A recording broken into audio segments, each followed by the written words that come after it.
Samira, 30 ans, s'est récemment fait voler son téléphone portable dans une banque. 2 jours après les faits, la jeune femme n'en revient toujours pas. J'avais une dame blonde qui était à côté de moi. Donc je ne sais pas si elle me l'a volé au moment où j'étais en train de remplir un bordereau ou si j'étais en train d'attendre au guichet. Ça fait tout drôle parce qu'on pense toujours que ça arrive aux autres, mais quand ça vous arrive à vous, c'est différent.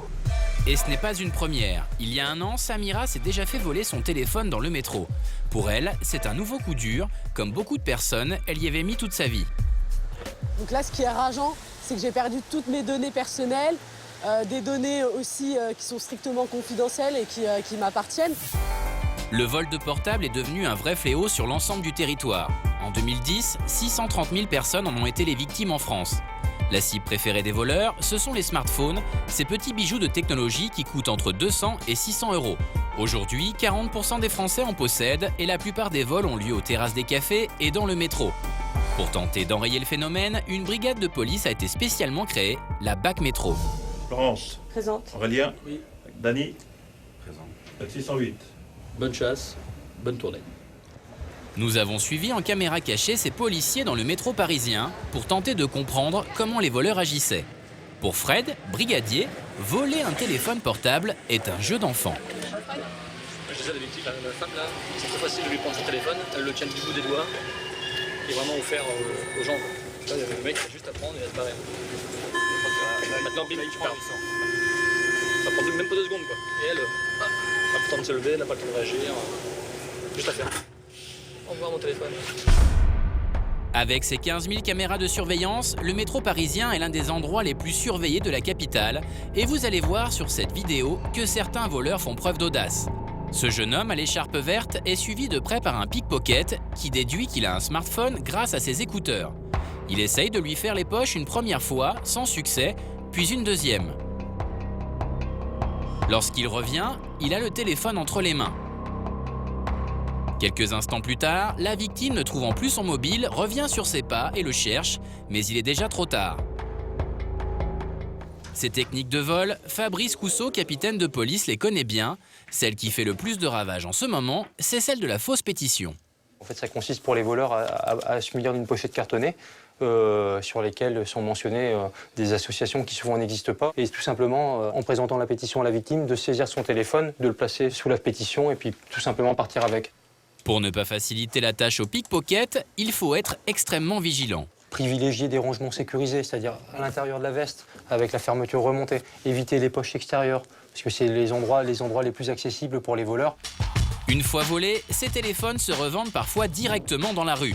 Grâce à la vidéosurveillance, les policiers du métro viennent de repérer un trafic de téléphones en cours à la station Barbès. Ça y va, ça travaille. Si ces 2 hommes se battent sur le quai, c'est parce qu'ils ne sont pas d'accord sur le prix de revente des téléphones qu'ils viennent de voler. Fred et son équipe décident d'intervenir.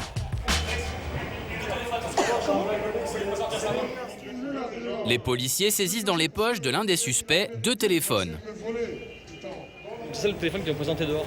Ils ont voulu le prendre. Ouais. Et quand tu regardes, quand le PJ prend l'exploitation, tu verras que c'est pas lui. Pour ce délit, les 2 hommes encourent une peine de 7 ans de prison pour recel.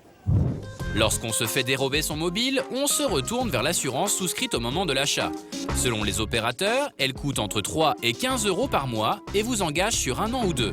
Pour Maxime Chipoy, de l'association UFC Que Choisir, mieux vaut bien se renseigner avant de signer.